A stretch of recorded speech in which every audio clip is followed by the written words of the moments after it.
ওঠ চইলা যাই, কেউ দেখলে বদনাম হইব। নাজির মারার আগেই উত্তর দিল। আগে পিছে আরও পাহারা আছে, কেউ আসবে না এই দিকটায়। হ্যারিকেনের আলো কমিয়ে চলো, আমি এই দিক দিয়েই বাড়ি যাব। মাহাত অচেনা পুরুষ, ওরে দেখলে সন্দেহ করব, এই জন্য নাজির ওদের এগিয়ে দিতে গেল। মাহাত ধীর গতিতে হাঁটতে হাঁটতে পৌঁছে গেল মাতব্বর বাড়ির সামনে। কখন পৌঁছালো নিজেও জানে না। যখন ভাবনা ফুরালো তাকিয়ে দেখে মাতব্বর বাড়ির গেট। কি আশ্চর্য, কখন পৌঁছালো? তার তো নাজিরের জন্য অপেক্ষা করার কথা ছিল। মাহাত নিজেই অবাক হলো। শিউলির কথা ভাবতে গিয়ে সব ভুলে বসলো। এত পাগল সে কবে হলো? একজন ব্যক্তিত্ববান পুরুষও যে একটা মেয়ের জন্য এতটা উতলা হতে পারে, নিজেকে না দেখলে বুঝতোই না সে। ভালোবাসা বুঝি এভাবেই পাগল করে? উত্তর মেলার আগে কেউ একজন গেটের কাছে আসলো। মাহাতের চিনতে অসুবিধা হলো না। লোকটা ডাকে দেখে একটু ভীতি হলো। মাহাত কেবল হেসে বলল, চুরিবিদ্যা বড় ভয়ঙ্কর, শুধরে যান সময় থাকতে, এমন না হয় শেষে সব হারালেন। রাত্রি পেরিয়ে দিনের সূচনা হলো। আধার ফুরিয়ে আলোর দেখা মিলল। কর্মব্যস্ত মানুষেরা ভোরবেলায় নিজেদের কাজে ঘর ছেড়ে বেরিয়ে গেল। গাছের ডালে পাতার আড়ালে লুকিয়ে থাকা পাখিটাও ছুটল খাবারের খোঁজে। নদীর জল থই থই করছে, তারই বুকে খেলে বেড়াচ্ছে একপাল রাজহাঁসের বাচ্চা। শিউলি ভোরবেলায় ঘুম থেকে উঠেছে। বর্তমানে নদীর পাড়ে বসে আছে, মাথাটা হাঁটুর উপর রেখেছে। কাল সারাটি দিন আনন্দে কাটলেও আজ মন খারাপ লাগছে। ওর মা থালা বাসন আর কিছু হাঁড়ি পাতিল মাজতেছে। এতগুলো একসাথে নিয়ে যেতে পারবে না বলে শিউলিকে ডেকে এনেছে। ওর দৃষ্টি ভরা নদীর উত্তাল ঢেউয়ের দিকে, ভাবছে মাহাদের কথা। কাল সারা রাত ঘুমাতে পারেনি, দুটো চোখের পাতা বুঝে আসেনি, চেয়ে থেকেছে রাতভর। ডাক্তার সাহেবরা সকালে চলে যাবে, এই খবর জানে সে। মাতব্বর বাড়ি একবার এক নজর দেখতে যাবে বলে ভেবেছে। তখনই করিম মিয়া ডাকতে ডাকতে নদীর পাড়ে আসলো। শিউলি তাকালো। তিনি ওকে বললেন, আম্মা তোমারে নিধিমা ডাকতেছে। আর আমিনা শোনো, ডাক্তাররা শহরে চইলা যাবে, সকালে খাওয়া হইলেই একবার দেখা কইরা আইসো পারলে। আমেনা মাথা নাড়ালো, বলল, হাতের কাজ শেষ কইরা যামু, আগে রান্ধন শেষ করি। হাঁড়িগুলো হাতে নেন তো শিউলি, যা তবে মাতব্বর ঘরে। করিম মিয়া হাসতে হাসতে এগিয়ে গেল। নদীর ঘাটে নেমে আমিনা বেগমের হাত থেকে হাঁড়ি পাতিলগুলো নিয়ে নিল। আরও কিছু নিতে চাইলে আমিনা দিল না, নিষেধ করে বলল, ওগুলোই নিয়ে যান, আমি পারুম। ও এই কয়টা নিয়ে যাইতো। শোনো আমিনা, তুমি পারবা আমি জানি। আমি নিয়ে গেলে ক্ষতি কি? তোমার কিন্তু সবুজ শাড়িতে মাইছে খুব। আমিনা মুখ বাঁকালো, আড়ালে হাসলেও বুঝতে না দিয়ে বলল, এই বয়সে ভিমরতি গেল না, মাইয়া পাশে আছে ভুইলা গেলেন নাকি? আর এই পুরাতন শাড়ি তো সুন্দর লাগতেছে। করিম মিয়া হেসে উঠল। একবার মেয়ের দিকে তাকিয়ে আবারও বউয়ের দিকে নজর রাখলো। ফিসফিস করে বলল, তোমার রঙে মানাইছে কইছি, এত পুরনো শাড়িতে কি আসা যায়? এক নজর দেখাই তোমার ঘরে তুলছিলাম, সে ভালোবাসা আজ আছে, সারা জীবন থাকবো আমি না। আমিনা বেগম লজ্জা পেল। লাজুক হেসে আঁচল টেনে মুখ ঢাকার চেষ্টা করলো। অভাবের সংসারেও সুখ তিনি এই মানুষটার জন্য অনুভব করেন। শিউলি কথা শুনতে না পেলেও কিছু একটা বুঝতে পারল। বাবা মায়ের একসাথে হাসির মুহূর্ত দেখে সে নিজেও হেসে দিল। করিম মিয়া শিউলির দিকে যেয়ে তার মুখের হাসি দেখে আর একটুখানি হাসির রেশ বাড়ল। শিউলি মুগ্ধ হয়ে তাকিয়ে দেখল, মনে মনে বলল, সবাই মায়ের সুন্দর হাসির কথা বলে, তারা কি কখনো বাবার হাসি দেখেছে? দুর্লভ জিনিসটি দেখলে বলতে পারতো পৃথিবীর সবচেয়ে সুন্দর বাবার মুখের হাসি। শিউলি মা, খাড়ায় এসো কেন, আসো বাড়িতে। তোমার আম্মাই শহরের ডাক্তারদের জন্য নাড়ু বানাইছে, দিয়ে আইসো। করিম মিয়া ডাকে শিউলির ধ্যান ফিরল। ভাবনায় মত্ত হতে হতে কখন কি হয় আজকাল বুঝতে পারে না। চোখ দুটো জ্বলছে ভীষণ, হয়তো না ঘুমানোর ফলে। নদীর ঘাটে গিয়ে চোখ মুখ ধুলো। শাড়ির আঁচলে মুখ মুছতে গিয়ে আঁচলের গিটে বাঁধা মাহাদের দেওয়া আংটিটার কথা মনে পড়ল। গিট খুলে জিনিসটি বের করলো। এক এক করে সব আঙুলে লাগানোর চেষ্টা করলো, কিন্তু একটাতেও হলো না। তাগড়া যুবকের ওর মতো সরু আঙুল হবে না নিশ্চয়ই। আবারও আংটিটা আগের স্থানেই রাখলো। বাড়ি গিয়ে সযত্নে কোথাও লুকিয়ে রাখবে বললে ভাবলো। তারপর পা বাড়ালো বাড়ির দিকে। পথে দেখা হলো সাহেলের সঙ্গে। শিউলির পানে কেমন করে যেন তাকালো। দৃষ্টি ছিল অস্বস্তিকর, যা শিউলির ভালো লাগলো না। এড়িয়ে চলে গেল। খাওয়া দাওয়ার পর্ব টুকেছে। মেডিকেল টিমের সকলে চলে যাওয়ার জন্য প্রস্তুতি নিচ্ছে। মেয়েরা আগে তৈরি হতে শুরু করেছে। মাহাদ তৈরি হয়ে ঘর থেকে বেরোলো। একটু আগে নাজির বলে গেল শিউলি এসেছে বাড়িতে। ঘর পেরিয়ে খোলা বারান্দায় দাঁড়াতেই দেখতে পেল শিউলি আর নিধি কিছু একটা বিষয় নিয়ে কথা বলছে। শিউলি মাঝে মধ্যে লাজুক হাসছে। লাজুকতা চেহারায় ওকে লাবণ্যময়ী লাগছে। অধিক ফর্সা না হলেও উজ্জ্বল শ্যামলা চেহারায় মেয়েটাকে কি দারুণ লাগে। সবচেয়ে আকর্ষণীয় শিউলির দুটো চোখ ও দীঘল কালো কেশ, খোপা করে রাখা কেশ পদ্ম ফুলের মতোই লাগছে। নিধি হঠাৎ খেয়াল করলো মাহাদ তাদের দিকে চেয়ে আছে। ও শিউলিকে চোখের ইশারা করলো। শিউলি প্রথমে ইশারা বুঝতে না পারলেও এমনিতেই বারান্দার দিকে তাকালো। মাহাদ দাঁড়িয়ে তাকে দেখছে। লজ্জা লাগছে ভীষণ। কালকে থেকে লজ্জা আর হাসি দুটোই ওর সঙ্গী হয়েছে। মাহাদ আশেপাশে নজর বুলিয়ে এগিয়ে এলো তাদের কাছে। নিধি বুঝতে পারল না চলে যাবে কিনা, কিন্তু এটা বাড়ি, এখানে একলা কথা বলতে দেখলে অনেকে সন্দেহ করবে, তাই গেল না। শিউলি একবার মাহাদের দিকে তাকাচ্ছে তো আরেকবার নিধির পানে। মাহাদ ওর কাণ্ডে মিটিমিটি হাত। শিউলির লজ্জা বাড়ল। নিধি আপা আছে, তবুও এসব কইতাছে ভেবে লজ্জায় মরতে ইচ্ছে করছে। অপেক্ষা করব, মনেও পড়বে, সাথে আপনার অপেক্ষায় কাটবে সারাটি মাস। মাহাদ আর দাঁড়ালো না, চলে গেল ঘরের দিকে। শিউলি তাকিয়ে রইল যতক্ষণ দেখা যায় তার অস্তিত্ব। নিধি মনে মনে খুশি হলো, ভাবল সবার ভাগ্যে ভালোবাসা জোটে না। নিধি শুনুন। কারো ডাকে নিধি ভাবনা থেকে বেরিয়ে আসলো। তাকালো কণ্ঠস্বরটা যেদিক থেকে এসেছে।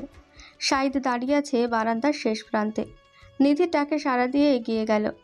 শিউলি না গিয়ে দাঁড়িয়ে রইল, দৃষ্টি রাখলো আকাশের ওপরে, কা কা করতে থাকা কাকটার দিকে। অসময়ে এই আওয়াজ ওর বিরক্ত লাগলো। তাড়ানোর জন্য হুসহুসও করলো। নিধি শাহিদের সামনে যেতেই শাহিদ শুধু একবারই তাকালো, তারপর একটা সাদা খাম বাড়িয়ে দিল। এটা আপনার জন্য, আমরা যাওয়ার পর খুলবেন। এতটুকু বলে চলে গেল।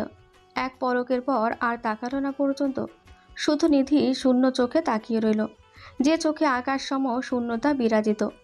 এর মধ্যে মাহাদ সহ মেডিকেল টিমের সকলে নিজ নিজ ঘর থেকে বেরিয়ে মাতব্বর বাড়ির আঙিনায় এসে দাঁড়ালো। সকলে থেকে বিদায় নিয়ে বেরিয়ে পড়ল। থামলো গিয়ে নদীর ঘাটে। ওখানে শিউলির মা সহ আরও কিছু জনের সঙ্গে দেখা হলো। জিহানকে মাহাদ গোপনে কিছু কথা বলে নৌকায় পা বাড়ালো।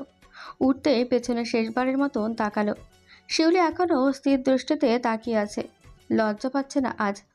এখনই কেমন না দেখা তৃষ্ণা ভর করেছে তাকে।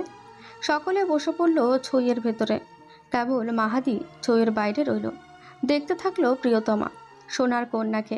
এদিকে শাহিদ এদিক সেদিক তাকিয়েও নিধিকে দেখতে পেল না। নৌকা ছাড়ার আগ মুহূর্ত পর্যন্ত আশা রাখল, কিন্তু তার দৃষ্টি নিরাশা হলো। সকলের মাঝে একটি মুখই দেখতে পেল না, যা সে শেষবারের মতন একবার দেখার আশা রেখেছিল। তারপর নিজেকে তাচ্ছিল্য করে বলল, যেখান থেকে পালাতে চাই সেখানেই কেন আবার যেতে চাচ্ছি। ক্ষণিকের মোহ কেটে যাবে সময় পেরোলেই। মুখে বলল মন কি আর মানছে। নীরারও সকলের মধ্যে মাহাতের দিকে তাকিয়ে আছে, অথচ মাহাত একবারের জন্যও তাকায়নি ওর পানে। লক্ষ্য করেছে প্রায় সময় শিউলির দিকে দৃষ্টি। এই জন্য মনে মনে ফুঁসে উঠল। রাগে হিতাহিত জ্ঞান হারিয়ে গালিও দিল কয়টা। মাতব্বর বাড়ি গেলে সাইস্তা করবে বলেও ভেবে রাখল। নৌকা ছেড়ে দিয়েছে, শিউলি তাকিয়ে আছে। বুকের ভেতর কেমন হাহাকার করছে। মনে হচ্ছে অতি প্রিয় কেউ বহু দূরে চলে যাচ্ছে। অবশ্য মাহাত্ম প্রিয়ই, যে বুকের ভেতর কম্পন উঠত এখন হুহু করছে, চোখ জ্বলছে অকারণে। না দেখতে পাওয়া তৃষ্ণা বোধ হয় কি তা টের পাচ্ছে এখনই মন। মাহাদা তাকিয়ে রইল যতক্ষণ নদীর পাড়ে দাঁড়িয়ে থাকা মেয়েটিকে দেখতে পেল।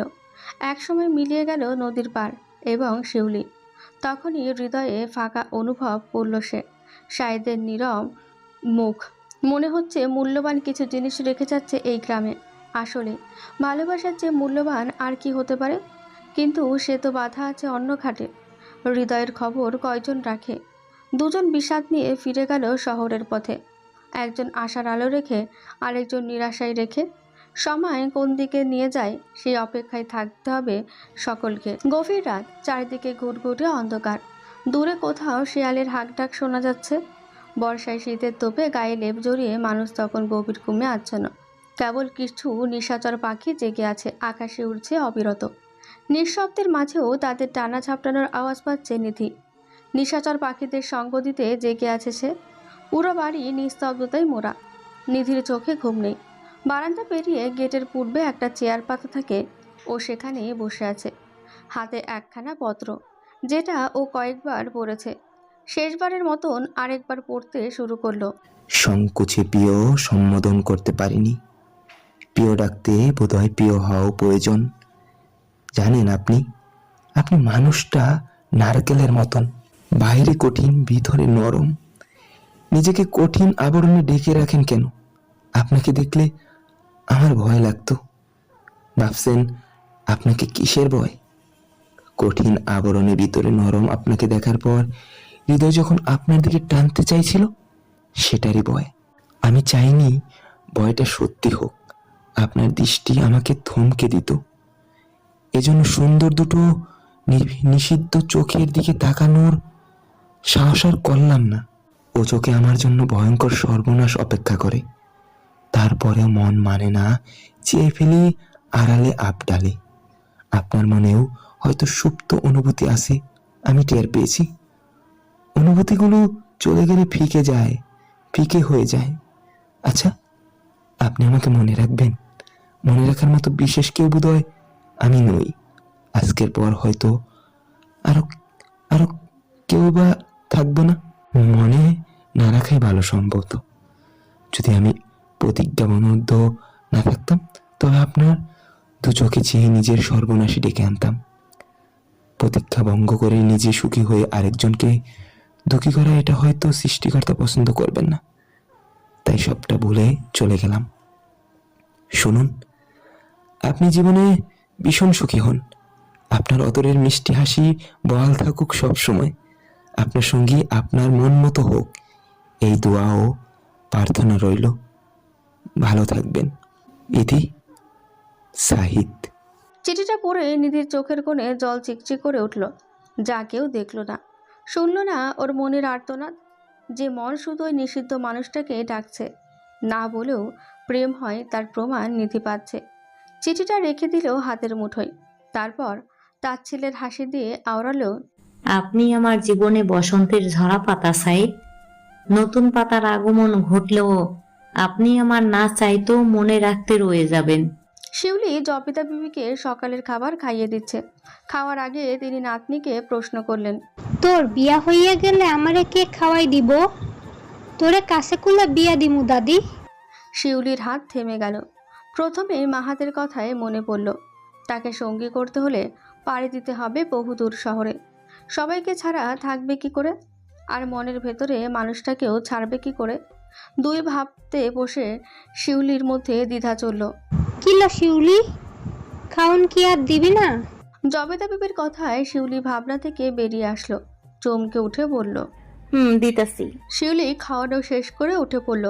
আজ সকালে ওর মা নানি বাড়ি গেছে, 2 গ্রাম পরে নানির বাড়ি। করিম মিয়া নদীর দিকে আছে হয়তো। এখন মাছ ধরার মৌসুম, চাষাবাদ নেই, এই মাছ ধরায় একমাত্র জীবিকা নির্বাহের আশ্রয়। সরকারের অনুদান মাঝে একবার এসেছিল, আরেকবার আসতে পারে। শিউলি আর আব্বার অপেক্ষায় ছিল। করিম মিয়া তখন জাল নিয়ে ফিরল, হাত মুখ ধুয়ে বসে পড়ল। একসাথে বাবা মেয়ে গল্প করতে করতে খেতে শুরু করলো। খাওয়া শেষ হওয়ার আগ মুহূর্তে শিউলি হাসি মুখে শুধালো, আব্বা, আমার যদি দূরে কোথাও থেকে সম্বন্ধ আসে, ছেলে ভালো হয়, তখন কি করবা? হঠাৎ লজ্জাবতী কন্যার মুখে এমন প্রশ্ন শুনে একটু অবাকই হলো। তবে নিছকে জানতে চাওয়া ভেবে হাইসা উত্তর দিল, আমার মেয়েরে আমি দূরে যাইবার দিব না। তাছাড়া এইখানে দূরের মানুষ আইব কই থেকে? আইলে তখন ভাবা যাইতো, না চাইতেও তো কত কিছু হয়। আমি আমার শিউলিরে কাছে কুলে রাখবার চাই। কাঁসার থালায় হাত ধুয়ে উঠতে উঠতে কথাটা শেষ করলো করিম মিয়া। শিউলি নিচু পিড়িতে বসে রইল। শহরে মানুষরে তার মন দেওয়া ঠিক হয় নাই, এটাও ভাবলো, তবে মন তা মানল না। ভাবনার দেওয়াল ভেঙে দিয়ে নিজ অনুভূতির সত্তা বলে উঠল, জীবনে সঠিক মানুষের কাছে দূরত্ব হার মানতে বাধ্য শিউলি। এই স্বার্থের দুনিয়ায় সত্যিকারের ভালোবাসা পাওয়া মরুর বুকে এক ফোঁটা বৃষ্টির মতোই বিরল। সেদিনের পর কেটে গিয়েছে সপ্তাহ। নতুন দিনের সূচনা হয়, আবার চলে যায়। এদিকে বর্ষার পানি কখনো বাড়ে তো কমে, এখন আবার বাড়তে আছে। টানা 3 দিন ধরে আবারও বৃষ্টি হচ্ছে। আঙ্গিনা পর্যন্ত পানি ঢেউ খেলছে। শিউলির দিন কাটছে জবেদা বিবির সঙ্গে গল্প করে আর মালার সঙ্গে এদিক সেদিক ঘুরে বেরিয়ে।